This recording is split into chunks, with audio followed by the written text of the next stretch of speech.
B.Ed. Second semester. Subject Learning and Teaching. Paper 3. Unit 3. Meaningful Learning as Experiencing. सार्थक अधिगम में अनुभव की भूमिका। इसमें सार्थक अधिगम में अनुभव की भूमिका से रिलेटेड एक टॉपिक है आपका ऑब्जर्विंग, अवलोकन। किसी भी चीज़ को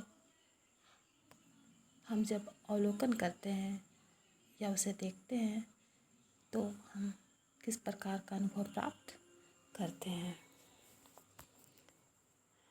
अवलोकन में सामान्यतः व्यक्तियों के व्यवहारों, घटनाओं एवं वस्तुओं को ठीक उसी रूप में अध्ययन किया जाता है जिस रूप में वह अवतरित होता है। इसमें संग्रह किए गए आंकड़ों में विश्वसनीयता अधिक होती है।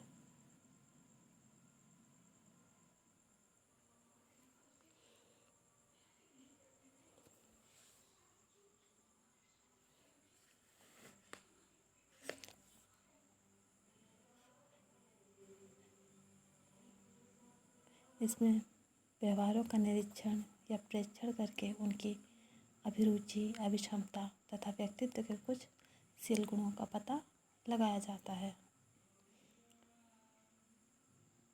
जब हम अवलोकन करते हैं तो उस खास अवधि में कुछ क्रियाओं को ऑब्जर्व करते हैं। इन क्रियाओं को प्रेक्षक या शिक्षक या जो भी उसको अवलोकन कर रहे हैं उसके द्वारा लिखा जाता है। इनके बारे में डाटा कलेक्ट किया जाता है जिसके पश्चात निश्चित निष्कर्ष पर पहुंचते हैं। इसमें शिक्षार्थियों की अभिरुचि, अभिक्षमता, मानसिक क्षमताओं का तुलनात्मक अध्ययन के लिए भी अवलोकन किया जाता है और इससे हमें अलग अलग अनुभव प्राप्त होते हैं।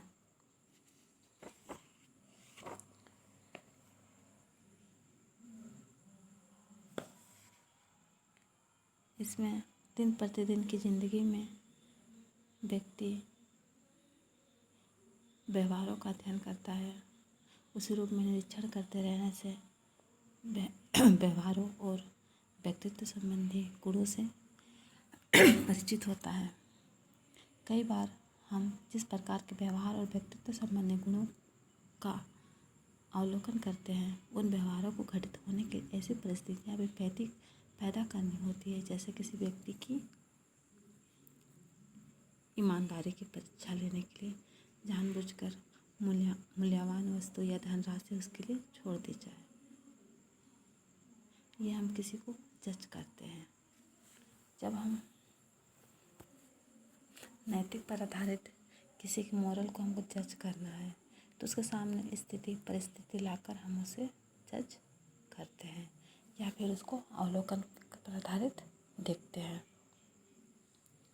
परिस्थितियाँ चाहे स्वाभाविक रूप से पैदा हो या कृत्रिम रूप से पैदा की जाए, उनमें जिस प्रकार के व्यवहार को प्रदर्शन व्यक्तिगत या सामूहिक रूप से बालक द्वारा या व्यक्ति द्वारा देखा जाता है, व्यक्ति भी वैसा ही सीखता है। और यह अनुभव हमेशा जीवन में सकारात्मक ही रहे यह ज़रूरी नहीं है। कभी कभी हम अपने जीवन में नकारात्मक चीज़ों को भी देखते हैं जिसका प्रभाव हमारे व्यवहार में पड़ता है और जो एक अनुभव के रूप में हमारे जीवन को एक सार्थक रूप देता है।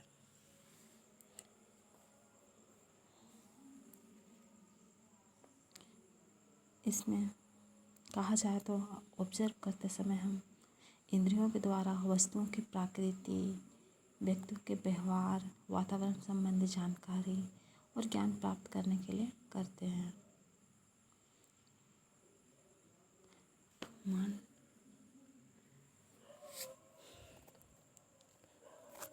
इसका उपयोग परिस्थितियों में भी आसानी से किया जा सकता है।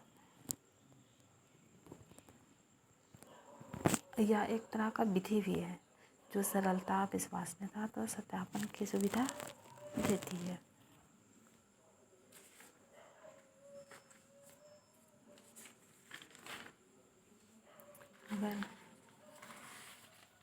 देखा जाए तो अवलोकन या ऑब्जर्व के माध्यम का हमारे व्यवहार में महत्वपूर्ण प्रभाव पड़ता है और हम उसी के अकॉर्डिंग हमारा व्यक्तित्व निर्धारित होता है। हम बचपन से ही काफ़ी कुछ देखते आए हैं जिनका व्यवहार हमारे व्यवहार को आत्मसात कर लेने की वजह से हमारा व्यवहार भी उसी प्रकार से हो जाता है। माता पिता से संबंधित कुछ व्यवहार बच्चों में समतुल्य होते हैं क्योंकि बच्चे भी माता पिता या भाई बहन या बड़े बुजुर्ग या आसपास के लोगों को देखकर बहुत चीज़ ऑब्जर्व करते हैं और उसको अवलोकन के माध्यम से अपना अनुभव प्राप्त करते हैं और यह अनुभव घर के बाहर, स्कूल, खेल के मैदान, बस स्टैंड, रेलवे स्टेशन कहीं में भी हमें बहुत सारे अनुभव प्राप्त होते हैं जिसके आधार पर हम उसे एक सार्थक रूप देते हैं। एक जो सहयोग की भावना एक मनुष्य में होती है वो भी कहीं ना कहीं से हम अनुकरण देखकर ही करते हैं और यह हमें स्वतः ही क्रिएट नहीं होती, बहुत चीज़ हम अपने जीवन के अनुभव के माध्यम से भी प्राप्त करते हैं जिसके पश्चात हम कार्य रूप में उसे क्रियान्वित करते हैं। धन्यवाद।